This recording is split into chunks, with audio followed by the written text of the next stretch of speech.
Hi, Milan Paul. Hi. You're welcome to lorobanews.com and welcome for this conversational interview this evening. Thank you so much. I appreciate you guys having me here. This is a great evening. You have a crown on your head. Doesn't it weigh a lot? Slightly, but it feels good to wear it. It's 3 days that you now have the crown on your head. How does it feel having this? Something you've not been having before. It's an amazing feeling, honestly.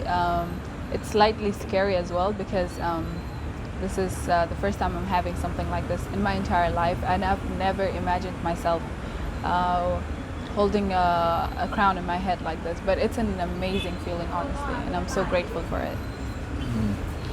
This day last week, you were just Milan Paul. I was just an ordinary girl. You're just an ordinary girl, you say?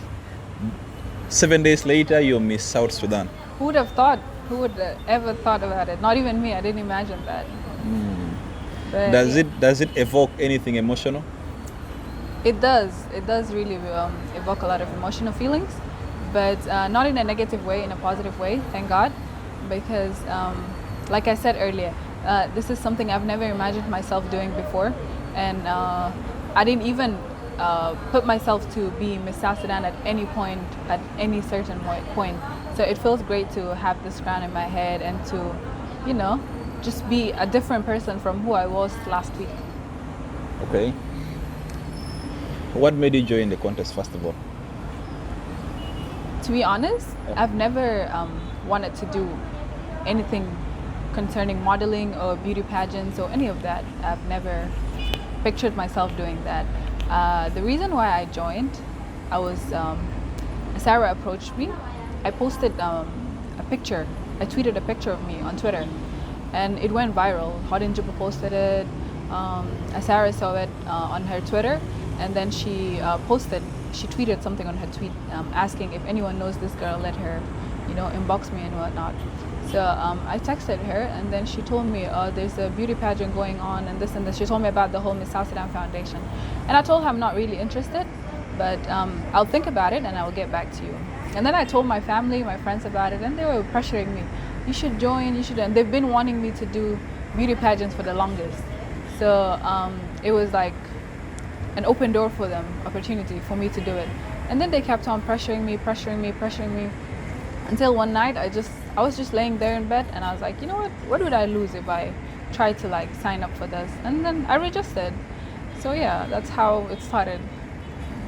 But at the same time, it was for the experience, because it's something out of my comfort zone. That is something, I repeat, that I've never pictured myself doing before at all. So it was good to step out of my comfort zone and do something, that I'm not picturing myself in. How was the process from the first day you said, yes, I'm going to do this, all through till last Saturday? It was hard, it was confusing, it was hectic, it was exciting. It was so many mixed feelings and emotions within there, because at some point I will get cold feet and I would say, you know what, I don't want to do this anymore. And at some point I'll get excited. I'm like, let me do this. I might win, And at some point I'll be like, I have no idea what I'm supposed to do. And at some point I'm panicking out of nowhere, having a panic attack. Oh, what if I go and fumble on stage, or what if I do this on stage? So it was a lot of mixed feelings that were going on from the whole journey. You joined and found a good number of girls also contesting for this. I found amazing number of girls, honestly. Some of them who have become friends to me right now, or they're like more than they're like family to me right now, because they were with me through the whole process and through the whole stage from the time I've joined till the time I've been crowned. And so there were quite a number of amazing girls who were, unique in their own different ways. So when you came in and found that you have this number of girls to compete against, did you have any feeling that you get the crown? At some point I felt like I might get the crown, and at some point I felt like, I might not stand a chance at, because most of the girls, actually like 99% of the girls who were with me at the competition had already contested for beauty pageants before. They've been through the whole process. I've never contested for a beauty pageant. This is my first beauty pageant, my first modeling anything basically. So I thought I might not stand a chance against them because they've already been through it and they already know what they're to expect and what not to expect. So at some point that's why I was getting cold feet, because at some point I felt like I might not make it because of how good they were. And at some point I'll be like, you know what, they started off where I am. I might, have a stand a chance at the same time. So it's just a lot of balancing going on. What was that strongest thing that kept you going all through Pardon? the process? What was that strong thing that kept you going? Building my confidence, boosting my confidence, because I have really terrible stage fright. And I was like, if I do this, I might get over my stage fright. I cannot be able to stand in front of a crowd and speak confidently or speak openly. So I was like, let me try this. If I try this, I might get out of my comfort zone. I might boost up my, confidence. And at the same time, it's like experience. It's for the experience. It's a nice, amazing experience. That's like, I'm 100% sure I would never be able to forget this experience ever in my life, no matter how many beauty pageants I do, or no matter if I join any model industry or any of that. I don't think I would ever forget this experience, because it's my first experience. I've been going through it, and it was an amazing experience, and I had my own challenges at the same time. So I would say it's for the experience and to boost up my confidence for stage fright. Okay. Let's flip back to the day that you were crowned. Every time you could come on stage and they will say contestant number 10, and the whole room will get noisy, like people will be shouting, screaming and all that. Did you carry the whole family and friends into the hall? I did. Oh my God. Shout out to all of them. I've had amazing support from my family to my friends to, I've had a huge number of friends. But at the same time, I was as shocked as everybody else. Every time I walk on stage and the crowd is going crazy, and I'm like wondering, who are these people? I don't know half of them. But like, it's an amazing feeling, because every time I walk in, I would try to look for where my family is and where my friends are. Like, I would try to only look for these two tables so I can, feel comfortable at some point. And then I see the whole crowd going crazy, and I'm like, this is an exciting moment. And it's just like, that's what helped me out through the stage, honestly. The amazing support I've been getting from the crowd to my family to my friends, all of it. Whenever you could hear that noise, did it give you a signal like the crown is mine already? It was giving me, because I didn't expect that. It was very unexpected. That's the last thing I expected, for the crowd to love me like that, or for the crowd to be hyping me up like that. So the first two categories, I was nervous. I was very nervous, like really nervous. I was shaking and all of that. But onwards, every time I get on stage and I get the same love, the same, hype, I get excited, and it boosts up my confidence. So the third category, I was very comfortable. I was absolutely comfortable. I didn't put in my head that I was going to win, but I was like, I might as well as just have fun. Whatever happens tonight, happens. As long as I know I want to remember this night as a memorial night, an amazing night whereby I had an amazing time. So yeah. To the crowd, there were so many moments that happened that night. So one moment that stood out is when you walked in with the swimsuit. You remember that moment? When you walked in with the swimsuit, when you came on stage with the swimsuit. So you had a little different swimsuit than the rest. Did I? Yeah, it was a little different and sent the whole building wild. So like. Well, I don't remember, because all the swimsuits were the same. It's just how we tied the swimsuits that differentiates. Yes, how you tied yours was the big deal there. I didn't know that, but I did not know that at all. But yeah, I was panicking backstage, because I couldn't show a lot of cleavage, our culture and everything.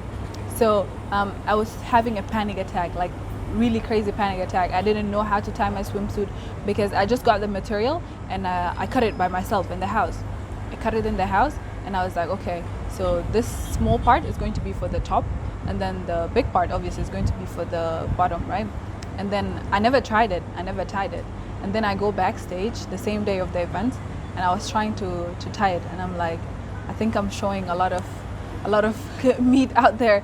And I have my family there. My mom was watching, and I'm like, my brothers were there too. I'm like, what are they gonna think? Because I did not tell them about this at all. But I was like, just have fun. Tie it, as long as you're all covered up, that's all that matters. But I didn't realize mine was unique from what the other girls had on. I think they were all unique in their own different ways. Okay. Yeah. Asara Bulen Panchol comes on stage, and she walks in with the crown, and she puts it on your head amid so much joy and laughter. That moment, what was running in your head? I was looking for my friends, because that's one moment I never want to celebrate by myself. And I thought halfway through the show, I thought my mom left because she was not feeling well that day. And then my friends were there. They were the first table in front. And like, as soon as it was announced, and then I sat down, and then Sarah put the crown on my head, and she whispered in my ear, she was like, congratulations. And she was very happy. It was an amazing, amazing feeling. I cannot express it, like beyond words can express. It was an amazing feeling. I was still trying to process the whole crowning and I was trying to digest it. And so I see my mom, and one of the judges was like, where are her family? And then I look around, I see my friends, they couldn't come up stage, they couldn't come up the stage, but they were hyping me up from down. And then I see my mom, I teared up, because I was like, this is going to be an amazing memorial day, because my mom was there, my family was there to support me, my friends were there to support me. I didn't do it by myself, and I'm so grateful for that. And at the same time, the amount of love Asara had showed me when she was crowning me, how happy she was to crown me, it also made me feel, special. This is a special moment. You now have a title, you now have a name, you now have a following. What else does being Miss South Sudan come with for you as an individual? For me, I would say it comes with a lot of responsibilities, because this crown and this sash doesn't only represent me as Miss South Sudan, and I'm representing the entire nation, the entire South Sudan, and I'm not even talking about me going to represent Miss Earth, Miss South Sudan, on Miss Earth. I'm talking about here in South Sudan. So it comes with a lot of titles. It comes with a lot of responsibilities, and I need to carry this image of me. It's not only me. It's not only my image. It's the entire nation's image. Whatever little inconvenience that happens, it would be the whole nation. It's not going to be me only as Milang. You know what I mean? So I would say it's the responsibilities for me. And that's why I would say the crown is heavy, because it's not just the crown itself. It's not just the luxurious thing that's in the crown. It's the amount of responsibility that comes with it. You've talked about the responsibility, but you've not talked about the car.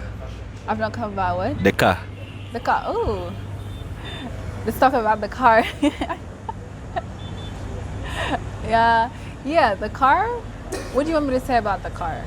How nice it is, how amazing it is to feel, have the whole Miss South Sudan sticker on it, and I drive around the street, and I see people waving at me, telling me congratulations, and I forget halfway through that, I have a sticker on the car that says Miss South Sudan. So now everybody wants to know who's driving that car. Is it Miss South Sudan herself, or is it just somebody random? So it's nice to just drive around and be noticed. I was somebody I'm not saying it's the attention or anything, but it's like nice for people to just genuinely be nice, want to say hi, they want to, congratulate me. So it's an amazing feeling for the car and for me as well. So you're going to represent South Sudan at the Miss Earth 2022 edition at the Philippines. Yes. How prepared are you for that? Just a little bit. I wouldn't say I'm 100% prepared. I still have a long way to go. But it's all about the support, all about the love, and all about the excitement. And so far, the amount of love and support I've gotten from all around South Sudan, I think it can get me going through the Miss Earth beauty pageant. We've had winners before who go out there to represent South Sudan, but they don't come back home with the crown. So what's your strategy to make sure that the story changes this time around? I mean, everything is through hard work.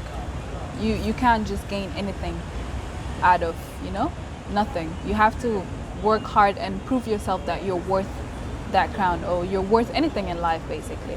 So for this, I wouldn't say just because they went out there and didn't come back home with the crown doesn't make them any less of how they represented South Sudan. So I would try to see and look at the differences of what they did and what my journey is going to be, and hopefully I'll be able to bring the crown back home.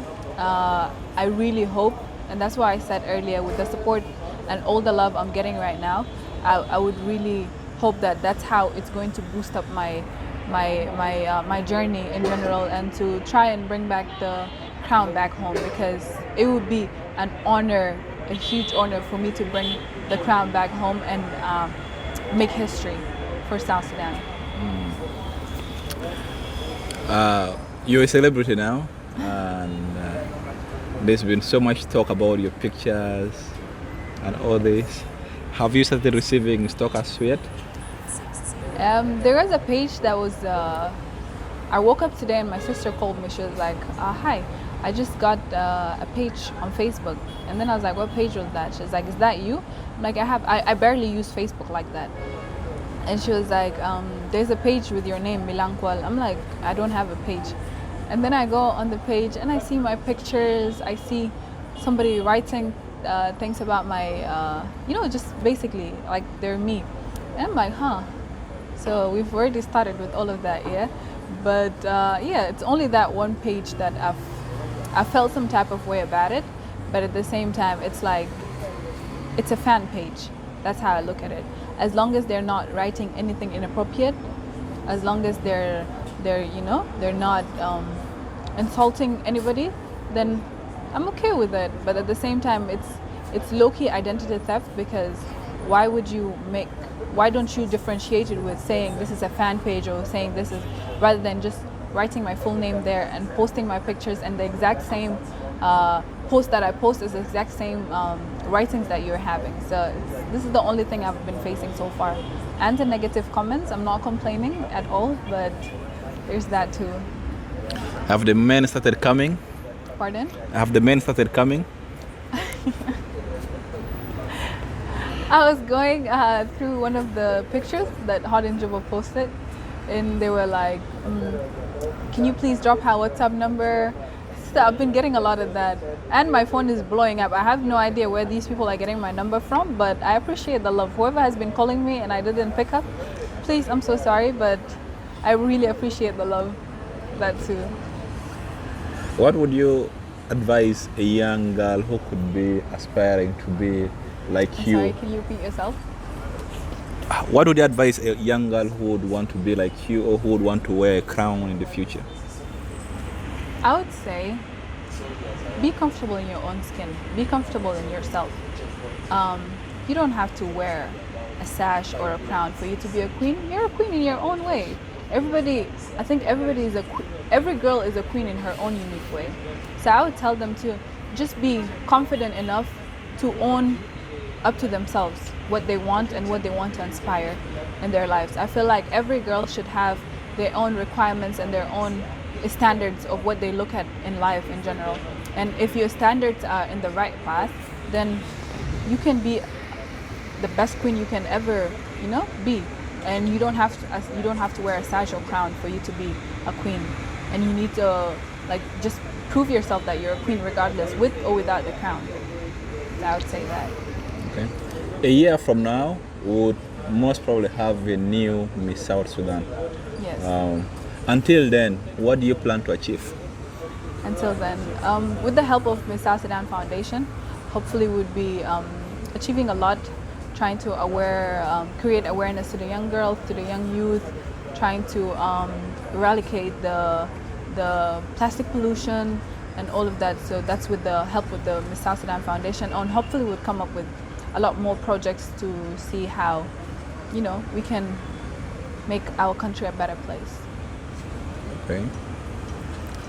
Anything else you want to tell your fans, the family, the whole South Sudan and the world out there? I just want to tell them I love them so much, honestly, for all the support and all the love I've been receiving. It is amazing, and it is an honor for me to be representing South Sudan in the Miss Earth 22nd edition. So I just want to tell them I love you guys so much, and I hope you continue with the support and all the love that I've been receiving. I've been so grateful for it. I appreciate it so much. Thank you guys.